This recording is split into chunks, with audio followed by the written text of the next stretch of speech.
जगत वाजपेयी जी,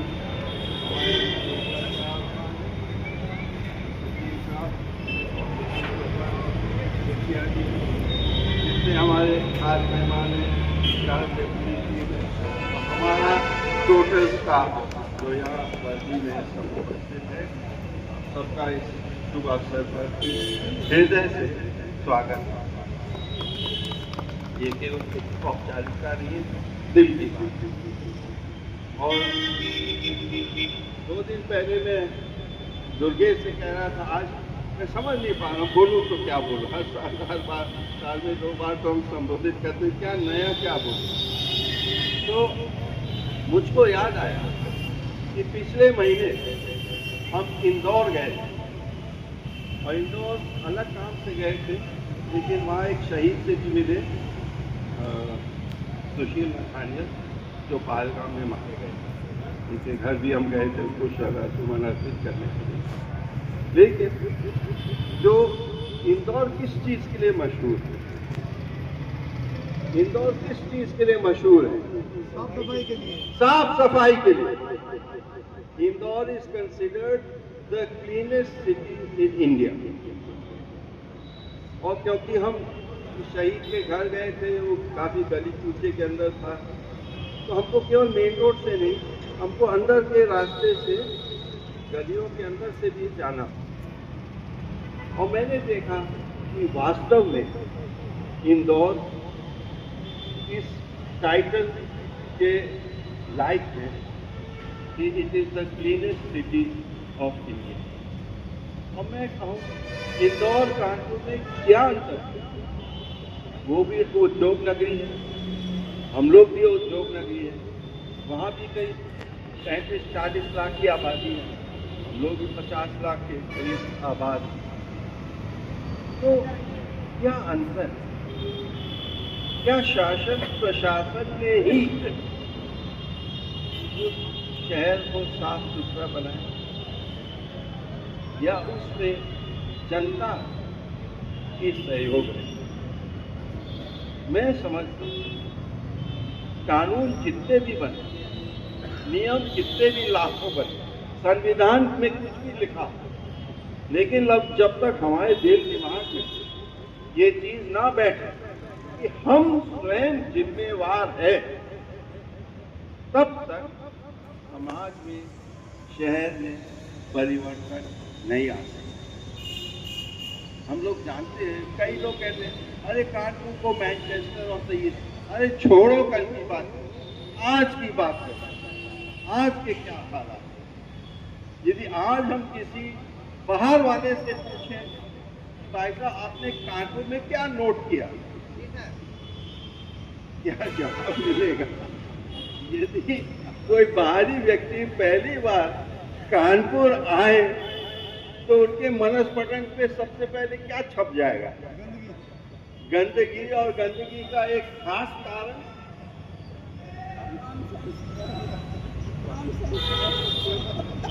पान मसाला थूकने।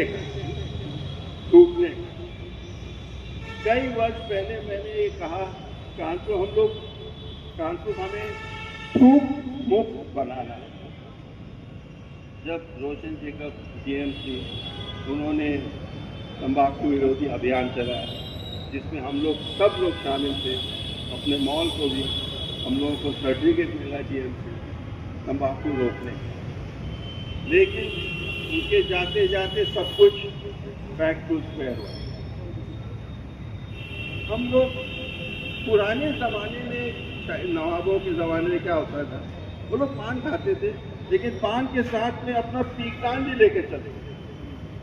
पुराने बुजुर्गों को याद हो कि साथ में अपना पीकान भी लेके चलते। यदि पीकना छूटना तो अपने पीकान में जनता के या समाज के या आपके हमारे जगह पे वो ना।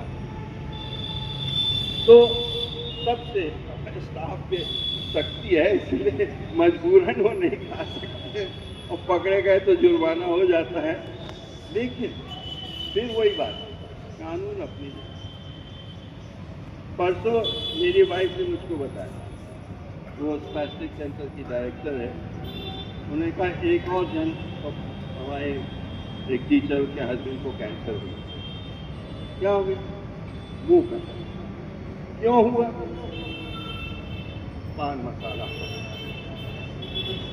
और जो लोग नहीं जानते आपको ये बता, पान मसाला में एक रसायन मिक्स किया जाता है, उसका नाम है गैम्बियर। और गैम्बियर किसके लिए इस्तेमाल होता है? कच्चे चमड़े को पकाने के लिए। गैम्बियर ये रसायन है, केमिकल है, जो कच्चे चमड़े को पकाने के लिए इस्तेमाल में लिया जाता है। यदि वो कच्चे चमड़े को गला सकता है तो हमारे नाजुक अंगों का वो क्या करें? तो सर्वप्रथम अब सबसे निवेदन है कि इस शहर को पूर्ण रूप से त्याग, झंडा फहराने से, जय हिंद बोलने से, भारत माता की जय कहने से अच्छी बात है, वो क्षण भर की देशभक्ति है। लेकिन देशभक्ति इसमें है कि हम अपना कर्तव्य का पालन करें। तो पहला निवेदन मेरा यही है। दूसरा जो मैंने दिमाग में सोचा, अंग्रेजी में हट के माने, अंग्रेजी में हट के माने झोपड़ी, अंग्रेजी में हट के माने झोपड़ी। पुराणों में हट 3 प्रकार के बताए जाते हैं, बाल हट, स्त्री हट और राजा। 3 प्रकार के हट। हट मतलब जिद, राजा का जिद, महिला का जिद और बच्चे का जिद। उसको आप जल्दी से तोड़ नहीं सकते। लेकिन हट का एक और अर्थ है, हट के सोचो, हट के सोचो मतलब थोड़ा फर्क, हट के। आपने जो पुराने लोग हैं, आपने तांगे देखे, तांगे के घोड़े को देखे, और तांगे के घोड़े के आंखों के बगल में पट्टे लगाए। क्यों?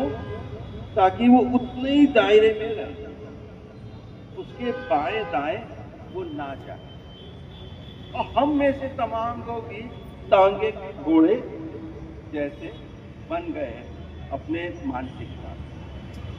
हम हट के अगल बगल में क्या हो रहा है, क्या होना चाहिए, हम ये नहीं देख पाते। और मुझको आज से 11 साल पहले की याद आती है। उस समय सेक्रेटरी अर्बन डेवलपमेंट केंद्र सरकार में दुर्गा शंकर मिश्रा साहब, बहुत मशहूर ब्यूरोक्रेट, बाद में चीफ सेक्रेटरी थे, यूपी के थे। तो उन्होंने सर्किट हाउस में एक मीटिंग बुलाई, हम जैसे कुछ लोगों को भी बुलाए, मेयर साहब थे, सांसद थे, तमाम और लोग। तो उन्होंने एक बात कही, think out of the box, think out of the box मतलब हट के सोचो। जो चल रहे चलने के नाम गाड़ी, लेकिन आपसे निवेदन है हट के सोचो, कुछ नया सोचो, एक नई आशा, एक नई उमंग लेके आए। तो आज आप सबसे निवेदन है, मैं ये नहीं कहूँगा, आपके मुंह में ये नहीं डालना चाहूँगा कि आप लोग क्या हट के सोचें, लेकिन सबसे निवेदन है थोड़ा मनन करें हम आज के दिन कि हट के आप और हम क्या कर सकते हैं अपने देश के लिए, अपने समाज के लिए, अपने परिवार के लिए। आप सबको आने और सुनने के लिए बहुत बहुत धन्यवाद। जय हिंद।